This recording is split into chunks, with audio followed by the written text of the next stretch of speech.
አመስግኑልን። ቤካና ቤተሰቦቹ በአሁኑ ሰዓት በጋራ በመሆን ለሪፋን መቁረጫ የሚሆን 5000 ብር ይጨብጭብላቸው። እንኳን ደህና መጣለን።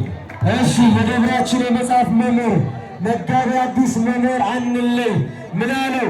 አሁን ለጊዜው 1000 ብር የአንድ ወር ደመወዜን ግን በአንድ ዓመት እየተቆረጠ ለሰው ገቢ ይሁንልኝ ብሏል። ጨብጨብላቸው፣ ጨብጨብላቸው።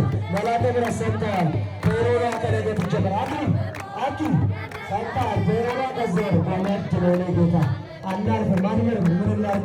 ምን አባት ክብር ያደረግልን ጌታ እግዚአብሔር ይመስገን። 1000 ሰጥተዋል። ለምስጋና ቆሪት መልሶ አንድ ጊዜ ያለበት ጋር መታያችሁ ከሆነ የመጨረሻው እስኪመጡ ድረስ በአሁኑ ሰዓት እንግዲህ በተክልዬ በዕለተ ቀናቸው የተወለደው አናሙኤል ለዓለም በሱ ስም ሪቃኑ 20,000 ብር እየተቆረጠ ይገኛል። ሞቅ ያለ ጭብጨባ መስጠት ባካቸው። አናሙኤል ለዓለም ለሪፋን መቁረጫ ሕፃን በ24 በዕለት በአባታችን በተክልዬ ቀን በመወለዱ ይኸው በ20,000 ብር ሪፋን ቆርጦ ተገኝቷል። እንኳን ደህና መጣችሁ። ቀጠለ። እሺ ወንድማችን ዲያቆን ሻምበል ጉልማ